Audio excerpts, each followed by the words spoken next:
러시아에서 이런 일이 있었습니다. 푸틴의 정적 나발리라는 사람이 있어요. 나발리라는 사람이 있는데 러시아에 귀국 직후에 공항에서 체포됐다 이런 뉴스가 있는데 이 사람이 어떤 사람이냐? 이름은 알렉세이 아나톨리에비치. 이름이 어렵지만 아나톨리에비치 나발리라는 사람이 1976년생이에요. 러시아의 변호인자 정치인인데 왜 러시아에 귀국하자마자 체포가 됐냐? 이 아저씨가 어떤 사람이냐면 우리나라는 잘 모르지만 러시아 사람이라면 거의 다 아는데 사실상 러시아 야권, 러시아에도 야권이 있나요? 야당이 있나요? 있죠. 제1야당, 제2야당이 푸틴형과 대결하고 있는데 사실상 제1야당이건 제2야당이건 푸틴형한테 잘못 하기는 쉽지 않겠죠. 하기는 쉽지 않을 것 같아요. 제가 보더라도 푸틴형한테 뭐 1야당이건 2야당이건 떠나서 잘못하기는 쉽지 않은데 이 형은 1야당도 아니고 2야당도 아니지만 그야말로 제대로 비판의 목소리를 내고 있는 그러다 보니까 뭐 한석도 없어요. 국회의원이 없습니다. 하지만 야권의 대표주자예요. 신기하죠. 신기하지만 하여튼 그런 분입니다. 그래서 뭘 하는 분이냐? 푸틴 측근들의 부정부패를 주로 폭로하는 반부패 운동을 주로 합니다. 그래서 뭐를 많이 했냐면 온라인을 활용해서 푸틴 아저씨의 그 뭐 친인척이라든지 아니면은 같은 동료라든지 이런 사람들의 부정부패를 쭉쭉 예를 들면 뭐 국영 석유기업 어디에 누가 뭐를 얼마나 뭐 띄어 먹었어요, 공금 횡령을 얼마나 했어요, 그들의 가족이 어디서 얼마나 부자예요, 이런 식으로 반부패 운동을 벌이는데 가장 유명했던 반부패 운동 하나 있습니다. 제가 옛날에 우리 푸틴 형이 2선 금지에 3선 금지에 걸려서 총리 하실 때 대통령 하셨던 푸틴의 왼팔 또는 오른팔이라고 불리는 영혼의 짝꿍 배트맨과 로빈의 바로 그 로빈인 메드베데프 총리라고 러시아의 총리가 있는데 한때 대통령이었죠. 지금 내려와서 총리 하시는데 2017년에 이 푸틴의 후계자 푸틴의 왼팔 아저씨를 폭로해요. 얼마를 폭로했냐? 1조 4천억을 횡령했다. 저 나발리라는 아저씨가. 그래갖고 이게 걸려갖고 이게 뭐 유튜브에 영상이 3,500만 조회수. 굉장히 무지막지하게 많은 조회수가 3,500만 조회수가 나오면서 꼭 저것 때문은 아니지만 인기가 엄청나게 떨어지죠. 그래서 메드베데프 총리 아저씨가 퇴장해요. 거의 은퇴죠, 은퇴. 총리였다가 총리에서 굴욕적으로 퇴장을 하고 은퇴를 했기 때문에 그때부터 굉장히 유명세를 탔는데 한마디로 저 나발리 아저씨는 SS 같은 걸 활용해서 팔로워가 수백만이고 이 푸틴의 당을 뭐라 그러냐면은 사기꾼과 도둑들, 푸틴 아저씨 보고 봉건적인 체제, 러시아의 피를 빨아먹고 있다 이런 굉장히 그 용기 있는 소리를 하시면서 화제를 몰고 왔었는데 근데 문제는 저 아저씨가 2020년 작년에 9월 13일 날 저 나발리 아저씨가 우리가 생각하는 그거 독극물 중독 사건이 펼쳐집니다. 어디 톰스크라운데로 출발한 비행기 안에서 갑자기 의식을 잃고 쓰러져서 이렇게 기절을 해요. 갑자기 의식을 잃고. 그래서 러시아에 있는 병원으로 수송이 되는데 이때 어떤 독극물이 사용됐냐고 나중에 밝혀지냐면은 노비촉이라는 생화학 무기에 노출이 됐다. 노출되면 야 무시무시합니다. 30초에서 2분 사이에 혼수 상태 떠든 사망. 야 요즘은 장난 아니구나 진짜. 어떻게 하면은 마시는 것도 아니라 어디에 묻힌 거거든요. 어디에 묻히면은 걸리면 30초에서 2분 사이에 혼수 상태 또는 사망. 아 대단하다. 이런 약물이 있다고 합니다. 생화학 무기라 그러는데 이게 1970년대 80년대 러시아에서 군사용으로 개발한 건데 보통 그렇게 빨리 죽으니까 이 독극물이 처음 발견된 게 2018년입니다. 얼마 안 됐어요. 2년 전에 발견된 독극물인데 저거에 노출이 됐다. 참고로 저 독극물로 죽은 사람이 예전에 있었는데 나발리 아저씨 전에 러시아의 이중간첩이라고 불렸다. 이중간첩이 러시아가 간첩으로 어디 파견했는데 그 간첩이 러시아를 배반하고 오히려 그쪽 간첩으로 붙은 거죠. 그러니까 한마디로 그걸 이중간첩이라고 그러는데 러시아 입장에서는 조국의 배신자라고 불리는 이 러시아 이중간첩을 영국에서 스크리팔이라는 사람인데 저 도구로 독살하려다가 실패한 사건이 발생돼요. 이때 러시아 전문가가 무슨 얘기를 했냐? 그 스크리팔 보고 너가 살아난 거는 그 노비촉이 습기에 영국이 안개가 많은데 그 러시아 첩보원들이 그걸 모르고 안개를 무시하고 발랐기 때문에 습기에 분해가 됐지 안 그랬으면 넌 죽었다 뭐 이런 주장을 펼쳤거든요. 도대체 어디에다 얼마나 발랐길래 죽었나? 제가 그건 좀 궁금해서 알아봤더니 저 부녀였거든요. 아빠하고 딸 식당에 간 사이에 젤리에 녹여서 피해자 집 출입문 손잡이에 발라놓은 거를 잡고 돌리면 죽는 겁니다. 야, 저 정말 무서운 독이구나. 야, 손잡이 그거 요 닿는 거 만들어 죽는 거죠. 2분 사이에. 손잡이에 발랐는데 하필 영국은 안개가 많은 나라잖아요. 축축하게 비 오고 맨날 그 뭐 우산 들고 다니는 이런 나라니까 거기가 안개에 좀 희석됐다는 거죠. 그래서 너는 살았지 아니었으면 즉사다 뭐 이런 얘기를 했었는데 러시아 보고 너 왜 얘를 암살하려고 했대? 우리는 암살하려고 하지 않았다. 라고 얘기했지만 푸틴 형이 그 스크리팔 보고 너는 민족의 반역자다. 이중간첩이니까. 이런 얘기를 했던 적이 있었는데 자 하여튼 그리고 우리는 암살이라 그러면 사실 이거 생각나거든요. 옛날에 김정남 암살 그 공항에서 뭐 이렇게 묻혀갖고 말레이시아인가 거기서 이렇게 묻혀갖고 암살됐잖아요. 그게 독극물 VS라는 그렇다고 하는데 저 노비촉이 더 세냐 그게 더 세냐라고 제가 봤더니 김정남 암살에 사용됐던 신경독 VS보다 5배에서 8배 강하다. 걸리면 죽는다는 거죠. 걸리면 죽는다는 거기 때문에 저거에 발렸는데 살아났다는 거죠. 저게 어떻게 살아났냐? 일단 독극물이 걸리자마자 기절하자마자 항공사가 멈춰갖고 러시아 병원으로 갑니다. 그런데 제 생각에 러시아 병원에 들어가서 그냥 쭉 있었으면은 제 그냥 개인 생각으로는 왠지 좀 운명하셨을 가능성이 높을 것 같은데 이 독일에서 갑자기 요청을 해요. 우리한테 보내달라. 그것도 그냥 요청을 한 게 아니라 정말 강력하게 요청을 합니다. 메르켈 대통령이 핀란드 대통령을 통해서 푸틴한테 전화를 해요. 나발리라는 너의 그 중독된 사람이 있는데 독일로 데려오겠다. 무슨 문제 있냐? 정치적인 문제 있냐? 그때 푸틴 형이 정치적 문제 없다. 뭐 데려가려면 데려가라 이렇게 얘기했다 그래요. 실제로 데려가라면 데려가라 그래서 독극물에 누워있던 그 나발리를 데려오는데 사실은 보면은 데려가 된다 허락이 나오기 전에 비행기가 먼저 출발했다 그럽니다.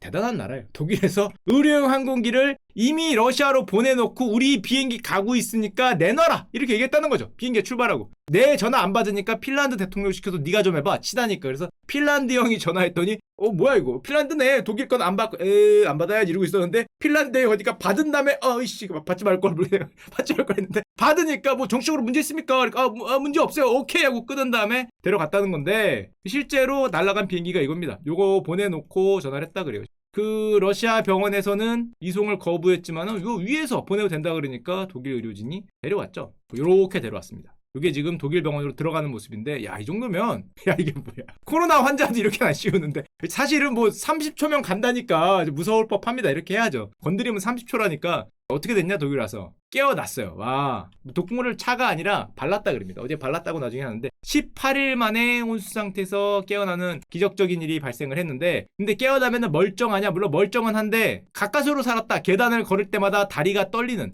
정상은 아니겠죠. 거의 죽다 살아니까 전화기를 하나 들어도 돌처럼 드는 사실상 페인처럼 살아나긴 했는데 일단 살아났고 그 독일 정부가 발표를 합니다. 나발리는 러시아 생화학무기 노비촉에 중독이 됐다. 그러니까 러시아가 아니다. 우리도 병원에 나발리를 데리고 있었잖아요. 그럼 나발리는 걔는 왜 쓰러졌냐 그랬더니 췌장염.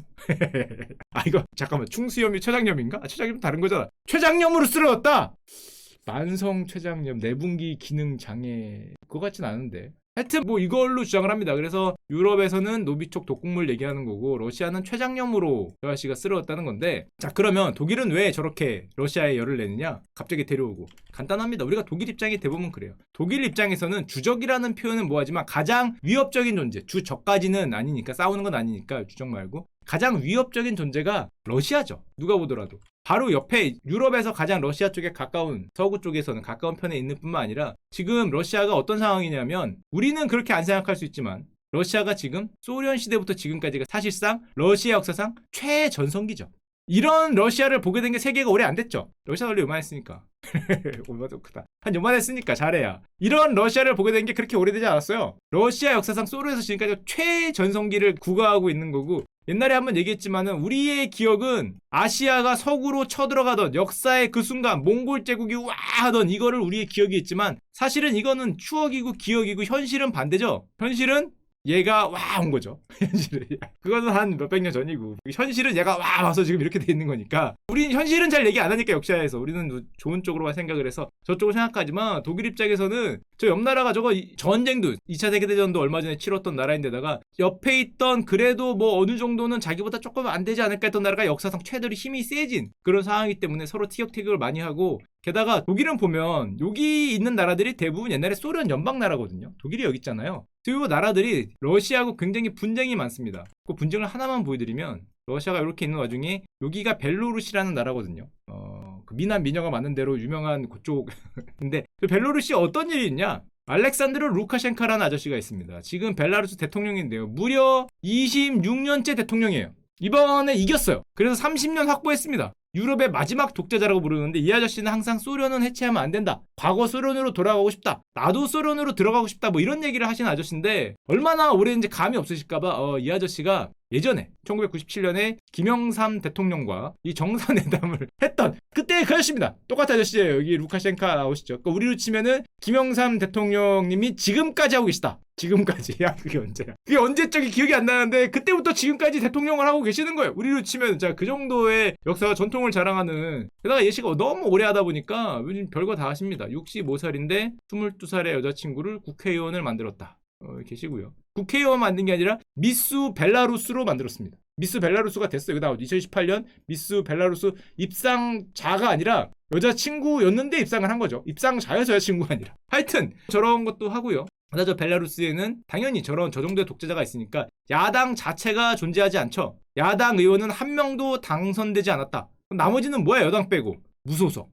이게 장난쳐. 무소속. 그러니까 뭐 내 옆에 살던가 내 뭐 친구던가 뭐 그런 애들이란 거죠. 야당 자체가 존재하지 않는데, 존재하지 않는 이유는 간단하죠. 반정부 성향 야당 인사는 이 후보를 못하죠. 그냥 이 후보를 못하는 겁니다. 간단하게. 그리고 후계자로 내세운 게 누구냐면은, 자 사진 안 갖고 왔지만 17살 아들이 있답니다. 옛날에 15살에 나이가 들었으니까 17살 아들을 후계자 뭐 이런 얘기를 하고 있으니까 말이 안 된다. 그래서 이번에 대선을 할 때는 힘들지 않겠냐라고 생각을 했는데, 이 2020년에 벨라루스 의회를 해산하고 대선을 합니다. 유럽의 마지막 독재자가. 야, 어떻게 될까라고 관심을 가지고 있었는데 어떻게 됐냐면은 이겨요. 그것도 조금 많이 이겼어. 80.3%. 야, 이거 너무한 거 아니야? 야, 누가 보더라도 지금 내려와라, 뭐 26 긴 거 아니냐라고 전 국민적으로 막 싸우고 있는데 투표를 하니까 80%가 나왔어. 그러니까 야, 이게 말이 되냐? 무슨 80이요? 도대체 야, 뽑은 사람 손 들어봐, 뭐 이러고 하고 있는 거잖아요. 그러니까 여기도 또 부정선거 아니냐? 벨라루스가 말이 되느냐? 좀 적당히 해야지. 54%. 야, 좋잖아, 54%. 이 정도 해야지. 80.3을 찍어서. 나 이게 26년인데 저걸로 30년 이상이 확정이 되니까, 또 이게 이 아저씨가 대선을 나갈 때 상대 대선 후보 있잖아요. 체포했어요. 출마를 못하게. 그러니까 대선 후보가 상대가 없잖아. 그러니까 이 체포된 대선에 부인이 대신 출마했어요. 요분입니다. 대신 출마하고 졌잖아요. 진 다음에 30년 된 다음에 손을 봐줄 것 같으니까 저 사모님이 망명을 했어요. 지금 망명을 뭐 이런 사실은 개판 5분 전이기 때문에, 그러다 보니까 80.3%를 보고 전 국민이 화가 났죠. 벨라루스 대통령 퇴진 시위에 20만 명이 시위를 참여하면서 지금 이런 상황입니다. 저 나라는 함부로 가시면 안 되는 게 지금 이런 상황이고, 그 미국이 한마디 했어요. 야, 합법적인 대통령으로 인정하지 못한다. 부정선거가 있다. 기만적 대선이다. 공정한 선거를 통해 지도자를 선택해야 된다. 그랬더니 저 루카셴코 아저씨가 일침을 놨습니다. 너희도 부정선거 얘기하던데 너희도 재선거해라. 니는 하지 않으면서 왜 나보고 하라 그러냐. 뭐 이런 멋진 얘기를 트럼프 형이 좋아하셨을 것 같은데, 이런 멋진 얘기를 해서 뭐 그렇다는 말이 있고, 러시아는 뭐 당연히 뭐 축하한다고 보냈는데, 자 그런데 그 와중에 이 나발리 아저씨가 독일에서 완치가 됐잖아요. 완치는 아니더라도 독이 풀렸단 말이에요. 그러면은 당연히 독일에서 생활을 할 줄 알았는데 이런 말을 했습니다. 나는 두렵지 않다. 러시아로 돌아가겠다.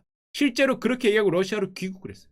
도착하자마자 당연히 체포가 됐는데, 이 아저씨가 하는 말이, 비행기에서 전세기에서 기자들하고 쫙 앉아갖고 러시아로 돌아가 나중에 두렵지 않습니까? 라고 기자들이 물어보니까, 이게 지금 와이프입니다. 사모님인데, 나는 두렵지 않다. 여기가 내 고향이다. 그리고 러시아로 돌아갔어요. 돌아가자마자 체포됐는데, 이게 가면은 너무 위험할 게 뻔한 게, 이번이 한 번이 아니라 이미 여러 번 있었어요. 암살 위기라는 게. 첫 번째는 지금 나오죠. 푸틴 지지 세력의 뭐 공격인지 뭔지 모르겠지만 염료 테러를 맞아갖고 왼쪽 눈이 사실상 안 보입니다. 시력을 잃었고, 뭐 이미 입원은 여러 번 했고, 무슨 화학 물질에 노출됐다 이런 거 여러 번 있었는데 다 살아남았는데, 마지막으로 정말로 죽을 뻔한 거를 독일에 살려줬더니 나는 두렵지 않다라고 말하고 러시아로 귀국을 했습니다. 그게 지금 화제가 되고 있는 건데, 이거 이제 왼쪽 눈 시력 잃을 때 사모님이고요. 녹색 뭘 맞았죠. 맞아갖고 지금 눈이 이제 안 보이는 상황을 보이는 거고, 지금 러시아에서는 징역 10년까지 나올 수 있다. 뭐 이런저런 걸로 뭐 어떤 거 뭐 유죄 뭐 있나 봐요. 뭐가 어떻게 되고 뭐 어떻게 해서 유죄라 그러는데, 지금 10년이 문제가 아니라 그 사냐 죽느냐의 문제인 거고, 게다가 더 무시무시한 게, 러시아에 내리자마자 체포가 되는데, 체포되자마자 독일에서 러시아로 가기 전에 만들어 놓은 영상이 있었어요.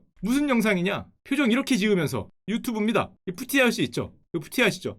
이런 거 합성해서 영상을 만들어 유튜브에 올렸어요. 100분 넘는 거. 그 무슨 내용이 나오냐? 푸틴은 비밀 궁전을 갖고 있다. 1조 4천억짜리 뇌물로 만들었다. 흑해연 안에 뭐가 있다. 그리고 공개를 해버리고 이거라는 거죠. 이런 비밀 궁전이 있다. 게다가 굉장히 자세하게 안에 있는 뭐 설계도라 그래야 되나? 조사 보고서 어떻게 돼 있고, 평면도가 어떻게 돼 있고, 사진이 어떻게 돼 있고, 비용 내역이 어떻게 돼 있고, 2층에는 카지노가 있고, 영화관이 있고, 뭐 폴댄스 무대가 있고, 지하에는 뭐가 있고, 이런 평면도도 올렸어요. 이렇게 생긴 거. 3D로 만들었다 그럽니다. 정교하게 만들고 러시아에 가서 두렵지 않다고 체포하고, 체포되니까 그쪽에서 이걸 올려버린 거죠. 게다가 이것만 폭로한 게 아니라 푸틴은 숨겨진 딸이 있겠죠. 제 생각이 있을 것 같은데 한 명이지. 하여튼 뭐 그런 생각을 하는데, 게다가 이걸 공개해버렸어요. 얘 SNS를 공개해서 거기 명품을 들고 호화 생활하고 있다는 거를 공개해버리고 뿌려버린 다음에 러시아로 들어갔어요. 야, 뿌리려면 러시아로 안 들어가야 되는 거 아닌가? 뿌려버리고 러시아로 들어가서 체포되고 나는 두렵지 않대. 여기가 내 고향이다 그러니까 지금 러시아가 보통 푸틴 지지율이 70에서 80% 나오는 나라인데 지금 나발리를 석방하라고 대규모 시위가 펼쳐져서 3,000명이 체포됐다 그러고 시위대한테 두렵지 않습니까? 지금 체포되고 있는데 그랬더니 두려워하는 것도 지겹다. 뭐 이런 인터뷰가 나오고 러시아는 지금 나발리 사건으로 체포와 연행이 계속적으로 지금까지도 발생을 하고 있는데 예를 들면은 지금 이렇게 시위대에 하는 모습이 나오고 있는데 이것도 대단한 게 이 러시아가 예전에 어떤 일이 있었냐면은 뭐 일이 하나가 아니지만 푸틴을 비판했던 넴초프라는 아저씨가 있었는데 역시 정치인입니다. 총격이 2015년에 사망하는 일이 있었어요. 아마 기억이 나실 수 있는데 크렘린궁 옆에서 발생한 넴초프 암살 사건 2015년 크렘린궁에서 200m 떨어진 데서 총격하는 사건이 있었는데 이때 당시에 러시아 검찰총장은 쇼다. 이거는 반정부 세력들을 결집시키기 위해서 쇼다 이런 식으로 얘기를 했거든요. 물론 잡힌 애들은 징역 맞았죠. 10년에서 20년 맞았는데 뭐 꼬리 자르기다 뭐 이런 얘기도 있으니까 저런 암살이 횡행하는 나라에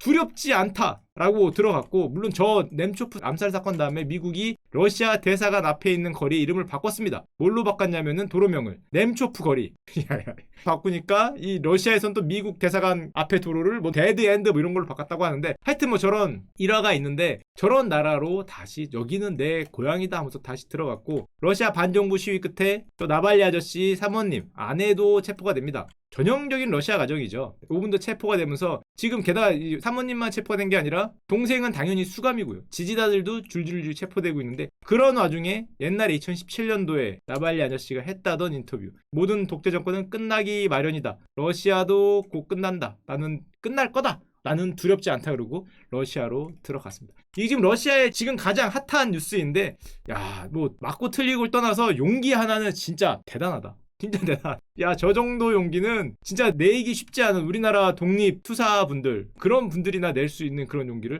내는 사람이 현실에도 있구나라는 거를 보면서 좀 느꼈고